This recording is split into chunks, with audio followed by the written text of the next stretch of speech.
Welcome to the Saints Happy Hour podcast featuring Dave Cariello, Andrew Juge, Ralph Malbrough, and when he decides to show up, Kevin Held. We are the perfect blend of Saints sincerity and stupidity. I want to point out that you asked Kevin a football question just now, and I feel like I was in Bizarro World where He knew the schedule? He had knowledge of the next two opponents. Kevin, did you watch the game? And now, here's your host, Ralph Malbrough. All right, everybody, welcome to Saints Happy Hour podcast. Well, we're supposed to be joined by Kevin, and Andrew will join us eventually. Maybe they will. Maybe they're voting in the Iowa caucus, Dave. But right now, it's me and Dave. Dave, I have to say. Do you think Kevin watched the game yesterday? I think he did. He makes time for the Super Bowl, and he can get it streaming, illegally pretty easily because it's out there, accessible. I don't think you need to get it illegally. It's on Fox. You just need a pair of rabbit ears, right? Probably.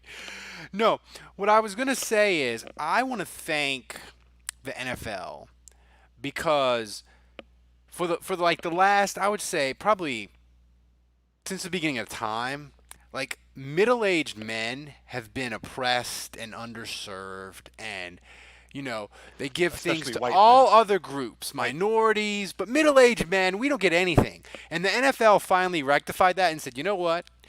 We're going to give a halftime show. We're not going to gear it to teens or women or whoever. We're going to gear it to middle-aged men. It's going to be possibly pornographic, and it's going to be amazing, and you're going to need to shower after. Here you go, middle-aged men, 30 to 60. Enjoy it. It was glorious. I loved it. Dave, my kid actually, because I kept telling him, I was like, we got to hurry up and do this bath. I want to go watch Jennifer Lopez dance. And we went downstairs, and he's watching her dance on the pole, and he's like, is she dancing? I'm like, she is. So I just want to say I love the halftime show. It was the greatest halftime Super Bowl show in the history of the world. Now wait, the Who performed at the Super Bowl that the Saints won. Which group of people was that for? That was for nobody. That was an act of terrorism on America's soil. I thought they were going to, 2 or 3 of them were going to drop dead during the performance. I think Roger Daltrey was dead, and they propped him up like Bernie, Weekend at Bernie's in the movie. You disagree? What happened? Dave, you there? Yeah, I'm here. Yeah. We lost you for a little bit, I think. Yeah. So what was your thought of the halftime show? So I enjoyed it. It was good. The tongue thing with Shakira, that was a little weird. That wasn't necessarily sexy. That was kind of almost like a little scary. I don't know. Some sort of Middle Eastern thing to say love or something, they said.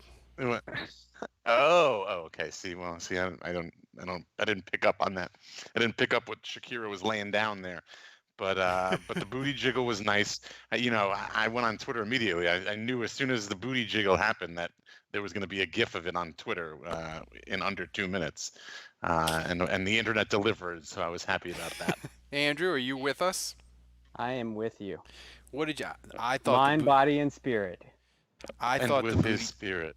The booty jiggle was great. It was a little weird when she brought out her daughter after just having just nothing but pure just fire hosing America with sex, and then she just brought out her daughter, which made it weird. Well, I did think that. Well, I mean, her daughter was talented. Well, yeah, but I mean. No, I know. I was actually thinking in that moment, watching it live, I was thinking like, it must be weird to be that girl and to have your mom be this crazy center of attention sex symbol that's performing on national TV in front of a billion people. Are you talking about J-Lo or Shakira? I'm talking about her daughter, like what it's got to be like to Which one? be there on stage. Shakira or J-Lo? Well, it was J-Lo. J-Lo's Okay. daughter on The stage, right? The one who had her daughter out on stage at the halftime. Did you Yeah. watch the halftime performance, Andrew? Barely. Barely. Were you so mesmerized and blinded by the sex that you you blacked out? I gotta say, it wasn't so much the physicality of it was shocking. Like I didn't realize J-Lo was so athletic. Like like some of the moves she was making, she looked like a professional athlete. I mean, she trains with A-Rod. I'm sure she's on some sort of chemical, right? I mean, Yeah, I mean, she's probably getting him that actually explains a lot. the best. She's probably getting him the best of the best. Um, you know, the halftime show was amazing, obviously, but I have to say, Drew Brees not being one of the top 100 fucking players in the history of the NFL, I was ready to punch Peter King in the dick over it. Like It's so fucking ridiculous. I mean, It's ridiculous. but here's my question. Let's not invite the guy. Let's not invite the quarterback who's got the most passing yards in NFL history. Let's not invite the quarterback who's got the most passing touchdowns in NFL history. Let's not invite the guy who's got the most consecutive games with a touchdown. Let's not invite him. Let's not invite that guy. Did you mention the completion percentage? Let's not invite the guy. It's a fucking joke, man. with more 5,000-yard seasons than everybody else combined. It's a fucking joke, and Drew Brees won't ever come out and say it, but it's a fucking insult. Well, I mean, you look at Marino. Marino's on there. It's insulting. Marino's out there, so don't make the fucking argument that it's about rings, okay? If Marino's gonna be out there, Drew, get the. This is it's fucking insulting. It's totally insulting. It's totally ridiculous, and it makes a joke, a mockery of the whole thing, the whole fucking thing. Here's my question, Andrew. Do you think Sean Payton, as he was watching it and he knew that Drew Brees wasn't on the top 100 list, do you think he texted Brees? Because he says he doesn't want to try to influence Brees to come back, but do you think he texted him like, hey, Drew, you watching this bullshit? You know, to just like tweak him to try to motivate him to come back? Do you think he texted him the John Wick gif? Yeah, I think I'm back.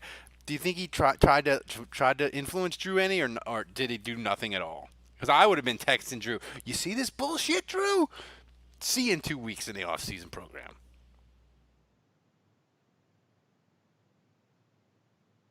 Andrew, you there? Oh, sorry. I was kicked off Skype momentarily because Dave was so fired up. I think my Skype just exploded.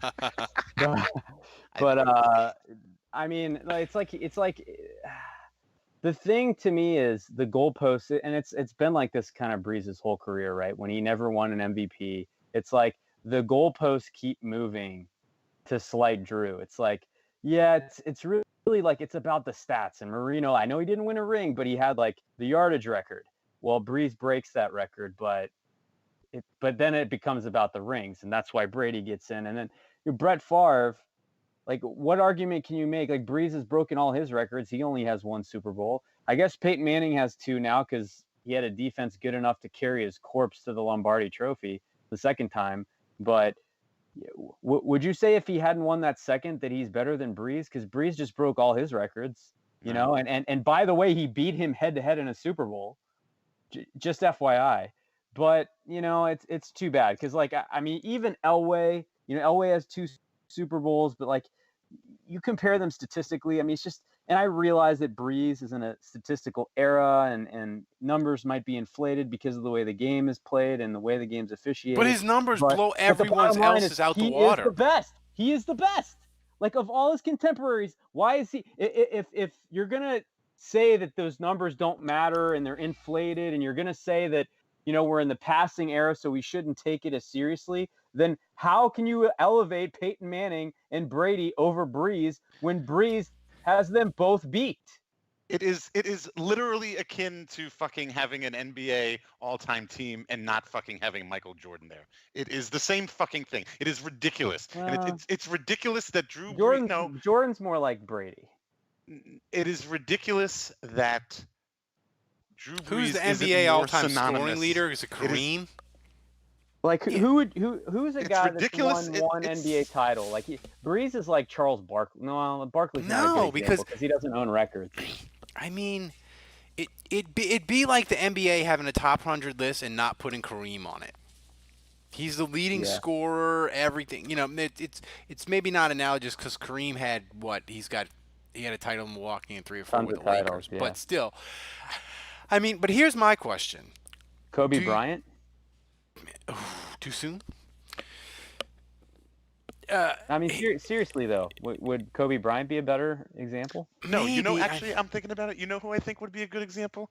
'Cause I think he only won one Stanley Cup. Wayne Gretzky. How many Stanley Cups No, did Wayne Gretzky? Whoa. Wayne Gretzky No, won a it bunch is. of cups. I think he. Oh no, he won with Edmonton. That's right. Yeah. I'm thinking. That's right. still a pretty good one though. No, because he won like 3 with it, or 2 with Edmonton. Then he won with the Rangers. I think. Did he win with the? Yeah,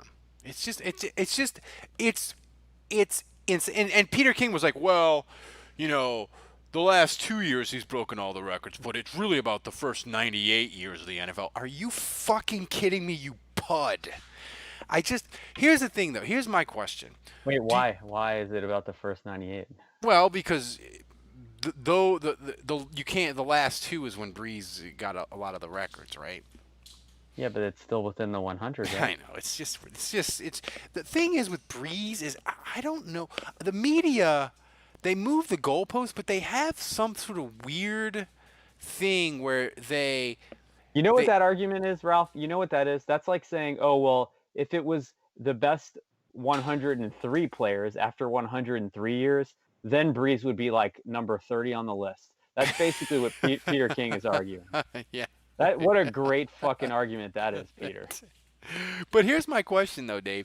Do you think this slight, does it in any way move Brees towards not retiring? Because Florio's all in on Brees thinking about seriously retiring. Now I want to punch Florio in the dick, too. The only thing I would say is it's certainly not pushing him in the direction of retiring. It can only push him toward playing again and avenging this fucking disaster, monstrosity. I wonder if Drew Brees is going to be a first ballot Hall of Famer. I really do. Oh my God, Jesus Christ! I really do. You know what, Dave? Though you say that with disgust, like it's so obvious, and obviously we all feel that way. But his exclusion from the MVP, his exclusion from the top 100 players, is it really that inconceivable that these assholes would find a way to spite him and kind of keep him out for a few years when he's eligible? I mean, obviously he's going to get in quickly, but would it be that shocking if he didn't get in first ballot and like a couple times he didn't make it? I'm telling you, I think it's like a 30% chance. I'm going to tell you why. They did it to Terrell Owens because he was kind of a jerk to the media and they hated him. But it's such a small room. It's only like 45, 50 voters.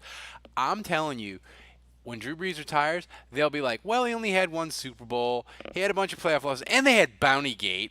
And even though Drew wasn't involved in it, we're going to just stamp that stain on him too. So he's going to have to wait a year. Like, I think there's a 35% chance that they might do that. And if they do, we're going to burn Canton to the ground. I'm getting a bus. We're going to crowdfund it, and we're gonna go to Canton, and we're gonna burn it to the ground. Except for Benson Field, we'll leave that alone.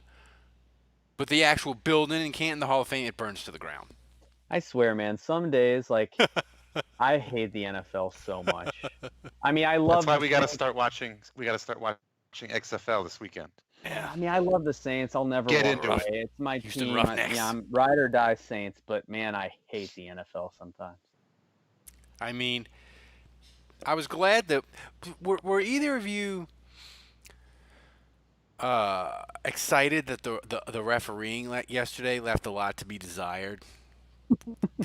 I just thought it was so funny that Kittle gets called for offensive pass interference, and it's exactly what Kyle Rudolph did to PJ Williams on the last play of the game. There was nothing funny about that at all. I mean, if you look at those two plays side by side, and I actually wasn't even upset that no flag was thrown, because after the game, when they made the Riveron, you basically said it's consistent with how we've been calling that all year.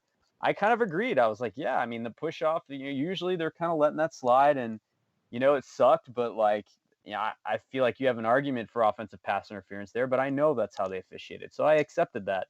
But to see it happen again exactly the same way, I mean, you look at those two plays side by side, there is no difference, zero, in terms of the push off and how Kittle gets himself open. And to see the flag get thrown in the Super Bowl was just comical. It was just laughable. And like, I see so many 49ers fans on social media whining about it, and I feel zero sympathy. None. I think the explanation they offered, I thought they said that in the one against the Saints, there was contact by both defenders, whereas the one they called in the Super Bowl, there was no contact from the defender. It's not a lie, if you believe it. Just George Kittle. I mean, here's the thing that was very, very delightful about the Super Bowl. Me and Dave talked about it before the show. Falcons show. Yeah, Twitter. We talked about that. Falcons Twitter, as the 49ers were choking with Kyle Shanahan, choking another Super Bowl where the team that he was coaching had a 97% chance to win. Wait, what happened last time he choked? I can't remember. Just to make it 28-3. Bryant knocks it through. Arthur Blank loving it. Up by 25. Yeah, that happened. Right. So Yeah, Falcons fans were just loving it. And me and Dave were talking about before the show, I totally understand why Falcons fans love it, because, yeah, as Saints fans, we'll always say the Falcons choked, ha ha ha, 28-3, we'll never get over it. But as Falcons fans, now that Kyle Shanahan has done it again, if you're a Falcons fan, you can just be like, man, that was on Shanahan. That's all his fucking fault. He's done that shit twice. And he sort of gets all the blame for it, for both of them, and it takes it off of them a little. So I get it why they did it, but they were just piling on him, and it was delightful. But this wasn't even on the same planet. But if that had no, but I mean, yeah. To even try to draw a comparison, I mean, this was a game that was 20-10 against Patrick Mahomes. I mean, no one was ever under any illusion that the Chiefs could come back and win that game. Like, that was up for grabs, and the Chiefs are explosive enough. They had a 97%. That was totally in play. When it was 3rd and 15 for the Chiefs and they were down 20-10, San Francisco God, had a 97% chance of winning the game. How could they allow that? Yeah, and let's not forget Shanahan not taking the timeout before the first half. That was horrific, and to me, that was Les Miles bad. If I was a San Francisco fan, that would make me scared that Jimmy Garoppolo is not good enough, because Kyle Shanahan basically just said, I don't believe in Jimmy Garoppolo to be a good enough quarterback, because they could have got the ball back with 90 seconds left, and they got the ball to start the third quarter. I mean, that's like, Andrew, isn't that like textbook analytics? Like, that's a critical Sean swing. Payton would start calling those timeouts like 4 minutes left. Right? I mean, if Garoppolo had any balls, he could have called the timeout himself. He didn't. I'm serious. I mean, it was just awful. And the thing is, for me, you know what that Super Bowl was really missing for me? A little Taysom Hill. Taysom Hill is doing a media blitz this week. He did it during the Super Bowl. He is really good on TV, and he's really good looking. And by the way, some of you people like DM me on Twitter, and you're like, I'm tired of the Taysom Hill. That's all you talk about. That is a lie. You people, I've seen the numbers. That's ridiculous. We could do a Taysom Hill podcast every day. And if my bookie and Manscaped would sponsor that shit, you people would listen. Me and Andrew did a Taysom Hill podcast last week. It did the same numbers as a regular season Saints game for our big show.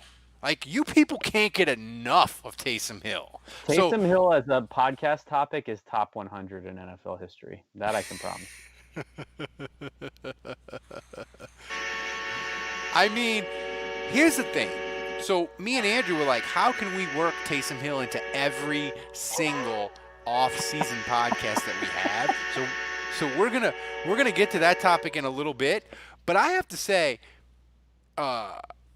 Dave, I was stunned on Saturday when Mike Triplett, even before the NFL awards came out, he was like, Michael Thomas has a real shot to win Offensive Player of the Year.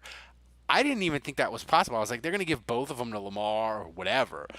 And Michael Thomas, he won the award. He's only the second Saint ever to do it. Drew Brees has done it twice. I thought Archie did it in the 70s, but he hadn't. How pleasantly surprised were you that Michael Thomas actually won that award? Yeah, very surprised, very impressive. Good for him. He totally deserves it. Only the second wide receiver to ever get it, other than Jerry Rice. I mean, that's incredible company. So, he had a great season. He had an incredible season, a record-breaking season. I certainly think he deserved it, and it's the least they could do was to give that to him. Andrew, were you surprised? Yeah, I mean, the position he plays, first of all, receiver. I mean, it really, it would take a record-breaking performance to be, as a receiver, to have a shot. I mean, quarterback and running back, we've seen guys like Adrian Peterson, if they're over 2,000 yards, Terrell Davis, guys like that have won it. But I think unless you have the kind of season that Michael Thomas had, you're not even in the conversation. And there's been a lot of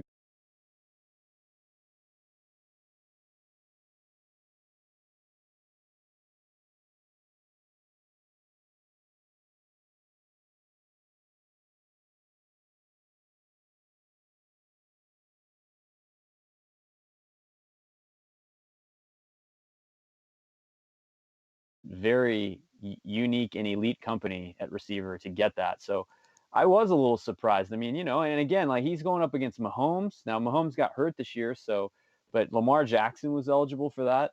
Russell Wilson had a ridiculous year. So for him to win over those guys is, it really is incredible. And I think, unfortunately, as Saints fans, we probably don't put a ton of weight in it because of the way the season ended and we're frustrated and whatever. But how lucky are we to have, and he's only the second player in Saints history to get it. Brees got it twice. And when was it, Ralph? 11 and was it 07? The years they screwed him out of MVP. That's right. Yeah. The years they screwed him out of MVP, they went ahead and gave him Offensive Player of the Year. But so he's the third time a Saint has ever won that award, and the Saints have never won MVP. So I mean, it's significant.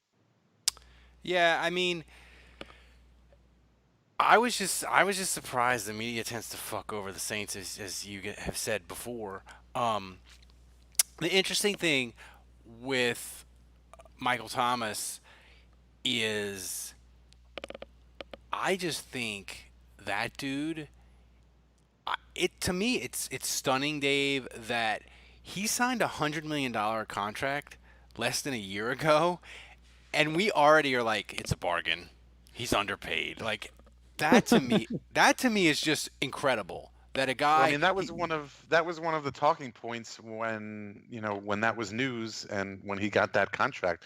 The people from the organization said it, fans said it, and he's a guy that is not just going to sign this and loaf off. He's only going to work harder. He's the opposite of my defensive tackle guy. Nick what's Fairley. His name? Yeah. He's a bizarro Nick Fairley. You pay him, the more money you pay him, the harder he works. Bizarro Nick Fairley. I love that. But we've said this a bunch of times on the podcast, so I'm sure if you listen to us a lot, you're probably sick of hearing us say this. But I really think the feather in his cap is that Brees was out for 5 weeks. I mean, the fact that he was able to sustain himself statistically when Teddy Bridgewater was the quarterback, and really there was no drop off at all. I mean, he just kept doing him, regardless of who the quarterback was. And I really think that was probably as strong of. Well, he won by 2 votes. Yeah. No, I hear you, but I just think with the Bridgewater thing, I think if Brees had been the quarterback the whole year, I don't know that he would have won the award. I really think that was maybe the trump card that he had where, yeah, man, he kept doing it with Bridgewater, so it almost didn't matter who his quarterback was. Here's the thing, too, is, and another, as we got sidetracked with the nonsense in the Super Bowl show and all of it, it enraged me almost as much as Drew Brees getting left off of the top 100 list. For Coach of the Year, Sean Payton got 1 fucking vote. It's almost like the media just decided in November that Teddy Bridgewater going 5-0 wasn't that big a deal, and yeah, we expected that to happen all along. Like, I understand if you want to give it to somebody else, but to give Sean Payton 1 fucking vote, Dave, I just feel like that means Sean Payton's he's never winning that award ever again. It's just that simple. Who won it? Harbaugh. Oh. But if Sean Payton can go 13-3 and Drew Brees misses 5 weeks and they go undefeated, and Sean Payton gets 1 vote, he's never winning that award. The Saints could go undefeated, and he cannot win it. He will not win it. Yeah, no, but John Harbaugh is a great fucking coach because he had the league MVP.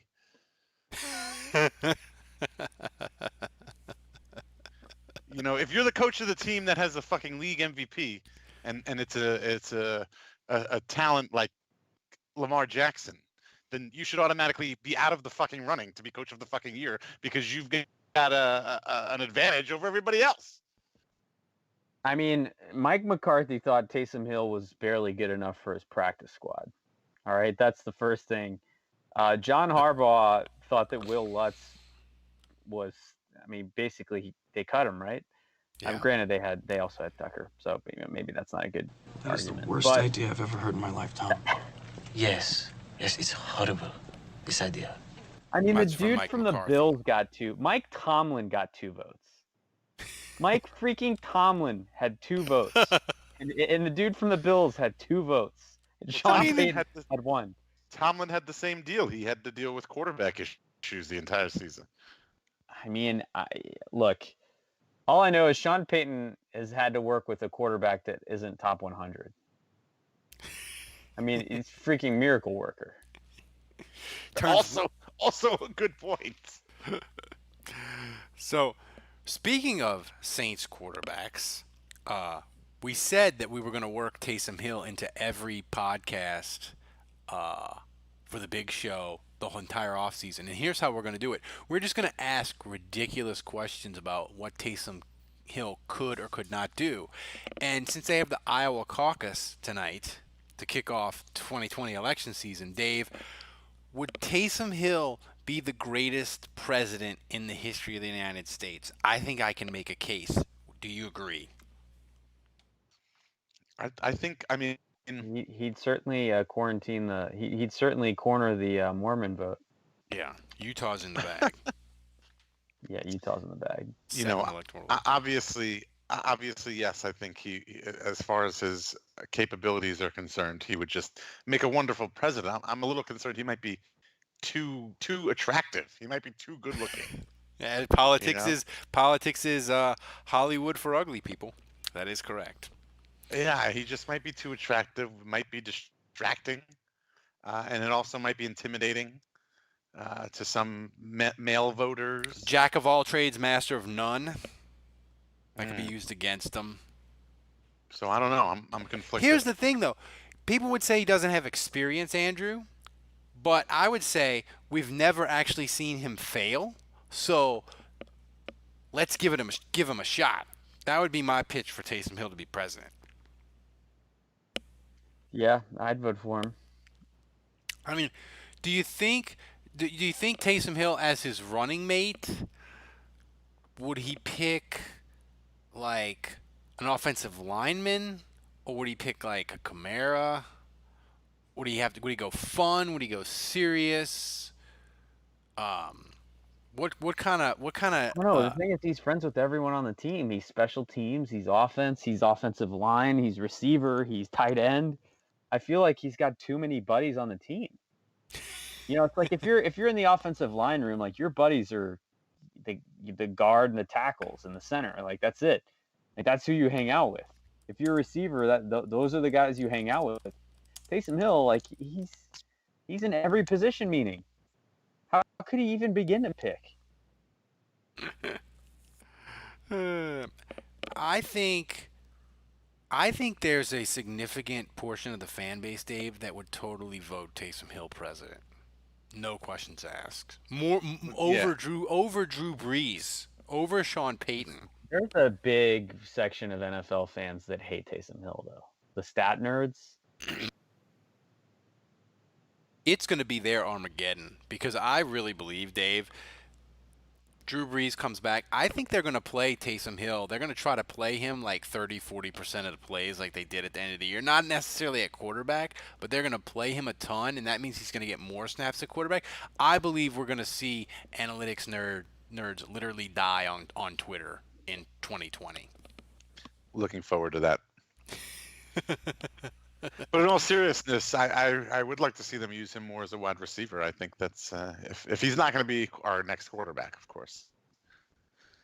I mean, he's not the heir apparent. He's a really good receiver, Andrew. Like, I mean, Yeah. like he doesn't he doesn't have that quarterback. Like I'm trying to think who is the quarterback for the Jets. Oh, Brad Smith. They ran him all kinds of different things. Cordell Stewart when he was with Pittsburgh before Cordell he Stewart became the was really full-time the first, quarterback. yeah. He did it. There's another guy that I'm thinking of. He quarterback for the Jets too. Not Brad Smith. It was another guy under Parcells. But they would do stuff at receiver. Terrell Pryor, right? Terrell Pryor too. Although Terrell Pryor is kind of like Taysom Hill in a way, like they just when they do receiver stuff, they didn't look like a quarterback playing receiver. They looked like a wide receiver, and Taysom Hill does that, man. Like on the touchdown against Minnesota and other times, like he just runs good routes and doesn't look like a quarterback when he's doing it, which is just phenomenal. But I want Taysom Hill to be my president. I really, really do. I think he could do. Would you settle for your Saints quarterback? I mean, I think he could do both jobs. Like, I mean, if the Saints win 10, 11 games, Dave, Peyton will give them they'll have victory Monday, so Taysom could play the game and then fly to Washington, do some president stuff, and then they have off Tuesday. He comes back Wednesday, back to work, and it's only through worst case scenario for the country. It's only through February, and then he can go be, full-time president or whatever. Like, yeah, I mean his football schedule probably takes up less time than Trump's golf schedule, so I think it's fine. I think it's okay. And I mean, people say they get exhausted of all the presidential news. With Taysom Hill, man, you would just forget that he's president for like months at a time. We could try it out. I'm just saying. Oh yeah, Jason Champagne, Antoine Randall. Oh yeah, that's true. He played quarterback. He actually was the reverse. He always looked like a wide receiver trying to play quarterback whenever the Pittsburgh did the trick play. And you're always like, he was a quarterback in college? That's weird. I guess Julian Edelman too for the Patriots. Think about the ratings for Saints games if the president is playing on your team. Like everybody wants to see what's going to happen to the president in the game. Like, is he going to get concussed? Is he going to get CTE? And I didn't think of that. I just thought of like the post game interview, like when like Aaron Andrews would be like, "Hey, Taysom, great game. You scored 2 touchdowns. You threw for another. what about the budget? What about the crime bill? And then Taysom Hill can be like, hey, I talk about president stuff on Monday. Yeah, we're celebrating the wins today. Today's all about celebrating the victory. Tomorrow, I'm gonna move on to watching tape on the budget. And hashtag we appreciate your service, and he would like salute as he gave away the interview, like when the president they go on Marine One, the little helicopter. He would salute after every interview. I think that would helicopter just lands on the field and he just gets flies there you away go to the White House. Or Andrew, if the game goes into overtime, the helicopter has to circle the stadium a couple times. Then people get mad because they're wasting taxpayer money because Marine One had to circle for an extra quarter because it went to overtime. Now wait, if the Saints win the Super Bowl and they go to visit the White House, does he have to visit himself? Yeah, I think so. And would he be mad if players supported the other party and didn't vote for him? And was like, I'm not going to the White House because Taysom Hill's president. Would that make 2021 really awkward for the Saints? Yeah. It's like Traquan, I'm never throwing to you again. Is Traquan, is he going to be on the team in 2020, Andrew? Yeah, it's not a given. I mean, he's probably going to make it by sheer function of the fact that Ted Ginn is going to leave, and so now they're down to like Michael Thomas and like one half-bodied able receiver. I mean, what's his competition at this point? Kirkwood? Deontay Harris, So I literally forgot Kirkwood was even alive until you mentioned his name just now. I'm not sure that he is. Probably not. So I don't know how to transition. We can find out on Cameo.com for only $20. We need to have a meeting for that to decide what we're going to do with Cameo. By the way, everyone, you should still support us. We are trying to plan a live show for later in the year. Your patron donations help with that. We sent out the swag for January. Courtesy. My wife. She did all the hard work. So if you're expecting a T-shirt, a koozie, a magnet, you'll get them. But if you sign up at $7 a month, you get a koozie and a magnet. As soon as you sign up, you should do it $7 a month. You get a podcast every day. Other Saints podcasts, they take a break. They say, "Oh, we'll see you in March." Not us. We go every day. It might be Taysom Hill related, but it's every day. So I don't know how to transition from the silliness to serious topics, but Andrew, the Saints helping out the Archdiocese of New Orleans Catholic Church. That scandal there again, huh? It just keeps on going. I don't know necessarily that it's gotten worse, but it hasn't gotten better. It hasn't gotten better. Just the salaciousness of it, because we don't see the emails, so the attorneys for the victims are like, they're helping with pick out what priests were on the list. They're doing this, they're doing that, and until we see the emails, if we see them, like the attorneys can say whatever, and you don't know if it's true or not. The NFL says they're not investigated. I'm not really necessarily worried about it, but it does make me mad. I would like the Saints to go through an offseason without a fucking scandal. That would be nice. Yeah, I mean, I don't know, man. But then what would we talk about? Yeah, I think it's so much like the Ray Rice video. It's just, as long as it doesn't come out, like, it's all hearsay. It's all like, because here's the thing: the prosecution can say whatever they want about what they have, and if the exact wording of the emails is not, it's not a criminal. It's legal. So it would be like the plaintiff, right? It wouldn't be like the prosecution. Oh, right. Yeah. But my point is, like, I think if the email gets out where you start to read exact language and it becomes a New York Post article where you've got lifted script of Greg Bensel emails where it says, kind of like you said, salacious stuff that you just read it and you're like, oh my God, that sounds terrible. Then it becomes like the Ray Rice video where you can no longer ignore it. And even though we knew it all along, and we knew that Ray Rice hit his wife, everybody knew that, and the NFL was kind of ignoring it, and they kind of half suspended him, and he was back in the league, and we were ready to kind of ignore it, and then the video comes out, and it's like nothing changed. Like, we knew that what he had done, it was out there, everyone knew it, but somehow, like, visualizing it makes it worse, which first of all is ridiculous, but that's the world we live in. And so I think as long as this doesn't come out, then it's just one guy speaking vaguely about what he read, and I don't think anything's going to happen.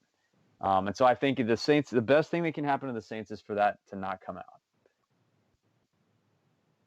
Dave, do you think it's getting worse, or it's just still trending at awful? It's plateaued. I mean, it hasn't gotten worse yet. It's just it certainly can get worse. But like I said, or like Andrew said, it really only gets worse if those emails have to get released. Yeah, so I just like, that's the thing with that's difficult talking about this topic. It's all just rampant speculation, and I just whenever it happens, like, if they're gonna release all the emails, can they do it like after the draft but before training camp? Like, I don't want all the salaciousness and awfulness to ruin the Saints free agency and draft. I want to be able to do, we could use it. It would be perfect, like right in the dead period between the draft and the start of camp, where there's no news except bad news. Just slide it right into that window. So we got a lot of I'm just realizing now Kevin was supposed to be joining us and he hasn't. I'm getting a little worried. I hope no one's in his house chasing him. Yeah, I'm wondering if a strange psychotic woman has cornered him in a room in his apartment. Or he was doing household chores and some sort of tragic accident happened. So also, definitely we got Twitter questions. This is from Alfredo. What are the position groups, Andrew, you're not worried about this offseason for the Saints roster? I guess, I was going to say defensive line, but Onyemata, got to re-sign him. Does kicker and punter count as a position group? Yeah. Yes. Yes. Specialists? Because I'll throw long snapper and kick returner in there. And I feel good about our gunners. So I guess just special teams in general. And that feels stable. It feels great. And everybody is on a long-term deal. So no concerns there. I would say special teams is at a good place. Corners in limbo. Linebackers in limbo. AJ Klein. Defensive line with Onyemata is in limbo. Offensive line, we need a guard. Quarterback is a mess until that all gets figured out. Receiver sucks. I guess running back. Running back's another one I would say I'm not worried about. Yeah, I think they're all right, and they get sorted. This is an interesting question, too, from Alfredo, Dave. Where would Drew Brees be playing if we had drafted Patrick Mahomes 3 years ago?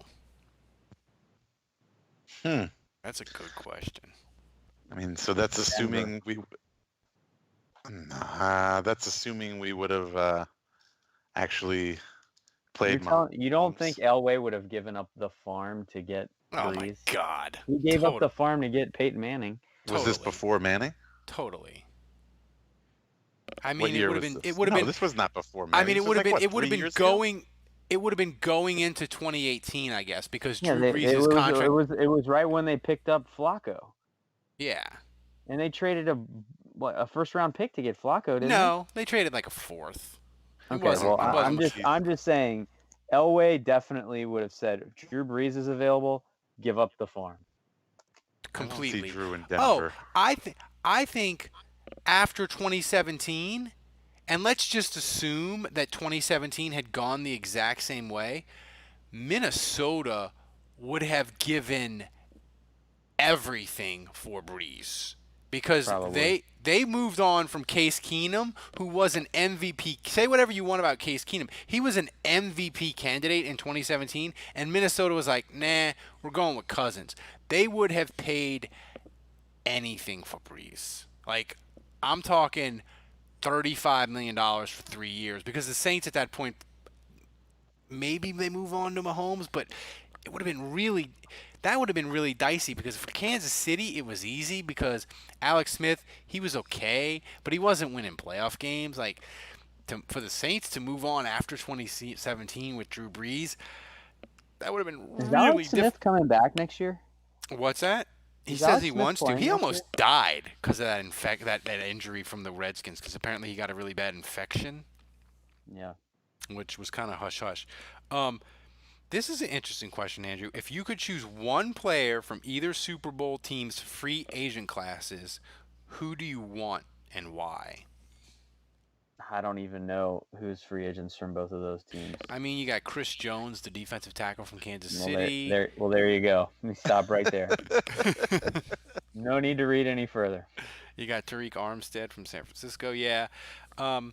Sammy Watkins, Kansas City. Arik Armstead? Yeah, him. The Okay. defensive tackle.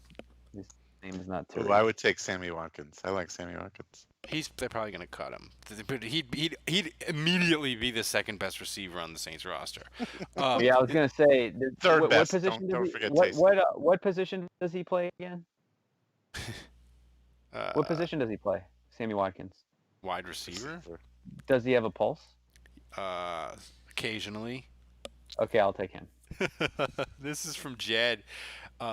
Dave, how many Matt Ryan pancakes from Ches Tuttle would you eat before you're full?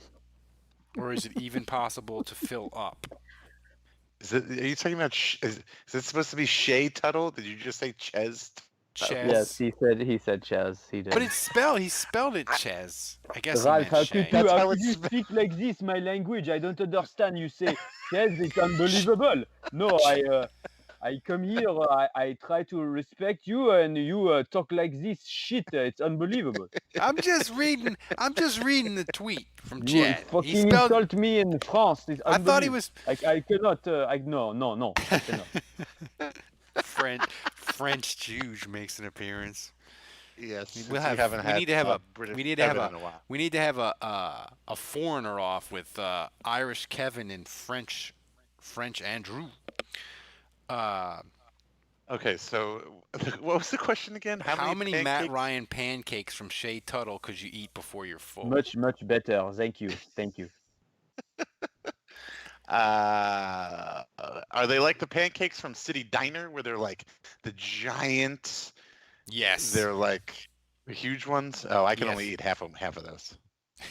It's They're too pretty big. Too much for me. You know, Ralph, the whole French thing reminds me that when we had the live podcast in New Orleans, and I can't remember, I mean, I apologize for not remembering who told me this, but I remember someone came up to me after the live show and said how much they missed Hot Take Boudreaux and what was the Oh other God, one? I What forgot. was the other one? Hot Take Boudreaux and what was Florida the, Fire.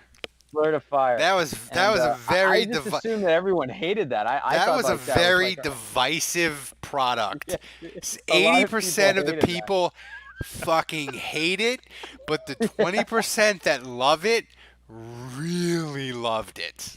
It was They're very like, Are divisive. you gonna bring that back in the summer? I really loved it. I'm like, really? You like that? Man, the people I thought everybody hated it. no. So Most it's gotta people make an did, appearance at some but the point. 20 people that loved it really loved it. Maybe if we do it, but we just talk about Taysom Hill, that's enough to I think we everybody did happy? that. I think that's Yeah. what we did. That's what they did before those two guys. That's all they did was talk about Taysom Hill. good point. Chaotic neutral ground side. He said, apparently during the Kitten Bowl they had Alvin Kamara. And he says we need to talk about this. I did not know about this, but I'm gonna alert my wife, and I'm sure My wife. when she gets it, when when we get another cat, when we add another cat, which I'm sure we will, Cat Mara is going to be the name. Alvin Cat Mara. That's got to be. Yeah. How many cats do you have? 4. You have 4 cats. 4 cats. How many of them are Wow. Bengal cats? 1. I mean, that's borderline. You're borderline cat people. What do you mean There's no borderline? borderline. He has 4. My wife is a total cat How person. many do you need to be a cat person if 4 isn't enough? My God. Well, because cat person is like that's like a specific type of person. Let me- I think you know, Ralph there's is a there. lot. There's a lot more that you can just assume about a person without saying it. If you just say they're a cat person. Not to get the Well, Not- what more does Ralph need to do? He needs a 5th one. not to get off in a dark direction for the Cat people podcast. have a lot of cats.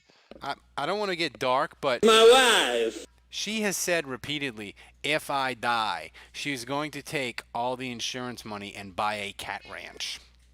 Oh, she's a fucking crazy cat lady. Right on cue. The meow. Right on cue.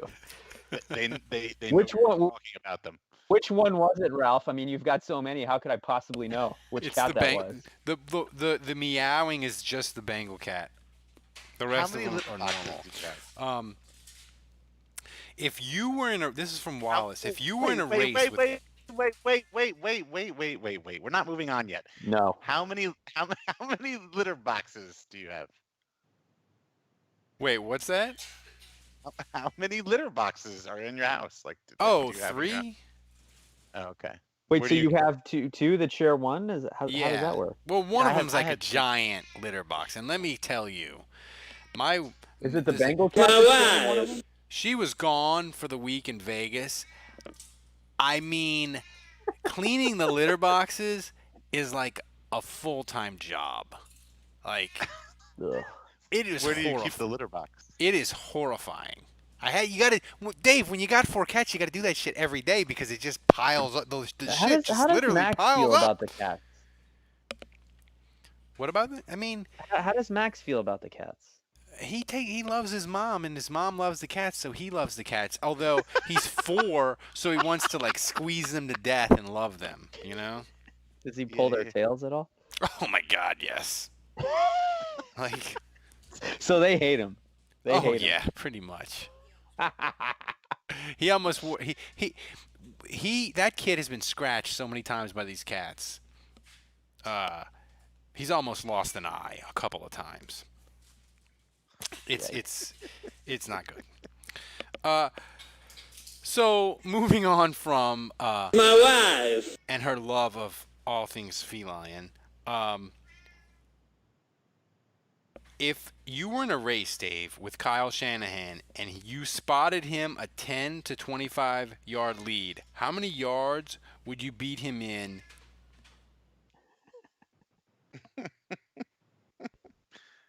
I don't know what's going on with our I think audio this is- today. I think this is like a tortoise in the hare type joke. No, I think it's just the fact that He Kyle blows leads. Shanahan just loves blow leads. I don't know what happened to Ralph. His audio has been sucking tonight, but Sorry. I'm gonna say I'd still probably beat him by 25 yards. And by the way, I'm watching the replay of the Super Bowl. The Super Bowl. And the game's over and the Chiefs are celebrating. I totally forgot. Steve Spagnuolo has won another Oh fucking my Super Bowl. God. How guy's does this guy have what 3 Super Bowl 3 rings? How does this guy have 3 fucking rings? The next time somebody says Tom Brady is better than Drew Brees because he has more rings, I'm gonna say yes. Steve Spagnuolo has 3 rings. Okay, so I don't give a shit. Rings don't mean shit to me. How I can, think- 'cause, like the Rams people, like I know, like Carney. I've talked to Mike Carney about Spags because he played for Spags when he was a head coach with the Rams, and I can't remember if Chris Long did or not, but like he has a terrible reputation amongst like the guys that I've talked to, and like Scott Shanley hates that guy, and it's so weird to me. Like, why is this guy so respected, and how has he been so successful, and yet he can be so hated? And it's not like it's just the Saints. Like, and you talk to anyone in the Rams organization, they I think he's feel the worst. like I feel like Spags, he's got 3 rings, but I feel like 2012 should subtract one of those rings off of his total. Like having the worst defense in NFL history should take that away. He beat Brady. I mean, someone just said this in the chat. You're absolutely right. Fredo did. He got 2 of his rings beating Tom Brady. It's unbelievable. And say what you want about Eli and David Tyree making the ridiculous catch, but make no mistake, the Giants won those games because their defense was ridiculous in both. Yeah, the pass rush was ridiculous in both of the games. Now, granted, I mean, I think I could coach JPP and Justin Tuck in their prime, and Strahan. You know, I could probably say, hey, just go rush the passer, and I'd be a pretty good defensive coordinator, for being honest. So,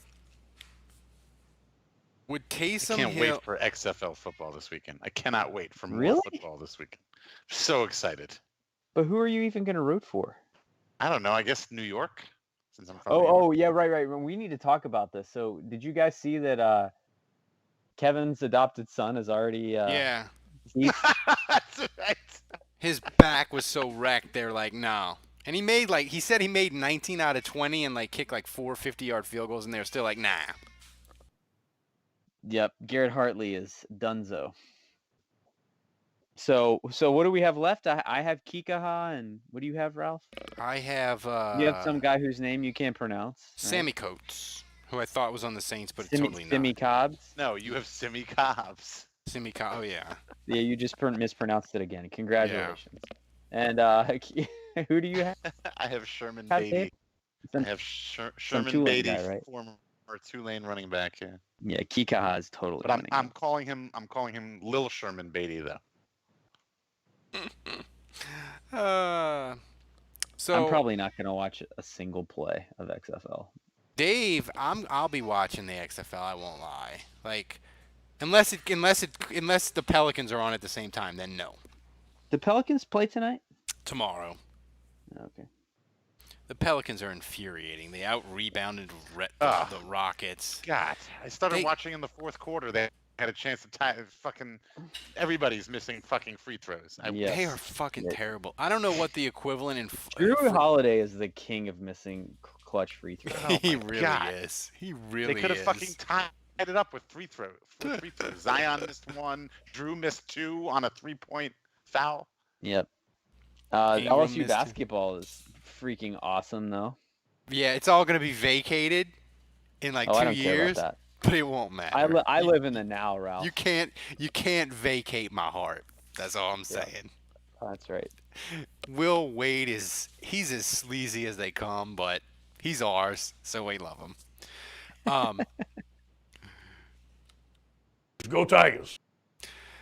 So that wraps it up for the show. Sorry about the audio issue in the middle. I actually turned off the soundboard and had to turn it back on. So there was like 25 seconds of dead air. I'm a terrible. You're gonna fix that in post, right? Yeah, probably. No, I will, because I have to add in the MyBookie commercial and the Manscaped commercial at the top. So I have to do post-production now. But everybody, thanks for joining us. Sorry Kevin was MIA. I hope he's still alive. But everybody, it's been great. Support the show and Daily Show, $7 a month. Do it. You get swag. It's awesome. So for Dave, for Andrew, for Kevin, we hope you're alive, buddy. Until next time, the bar is closed.